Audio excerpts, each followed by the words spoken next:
Sa tahimik na bayan ng Ermita, nakatira ang pamilya ni Eva at ang kanilang alagang aso na si Iboy. Si Eva ay isang mabait na bata, kaya nakatanggap siya ng regalong cellphone sa kanyang kaarawan. Isang araw, habang abalang-abala ang pamilya ni Eva sa paglilinis ng bahay, si Eva naman ay nakaupo lamang sa isang sulok at tutok na tutok sa kanyang cellphone. Tinawag siya ng kanyang ina. Eva anak, pakainin mo muna si Iboy.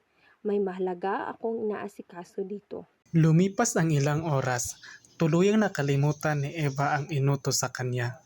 Si Iboy ay tahimik lamang na naghihintay, gutom at nanghihina na.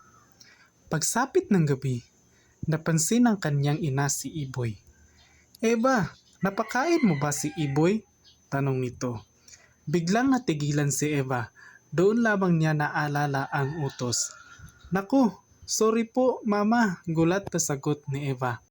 Habang tulog si Eva, biglang kumislap ang liwanag at lumitaw ang isang diwata. Pagkagising ni Eva, laking gulat niya nang napagtanto niyang isa na siyang ganap na aso. Lumabas si Eva sa kanyang kwarto, ngunit nang makita ang kanyang pamilya ay nagulat ito dahil hindi na siya nakilala. Akala ng kanyang pamilya na isa lamang siyang tutang palaboy, kaya itinaboy siya nito. Walang nagawa si Eva at umalis na lamang siya, mag-isa at nagugutom.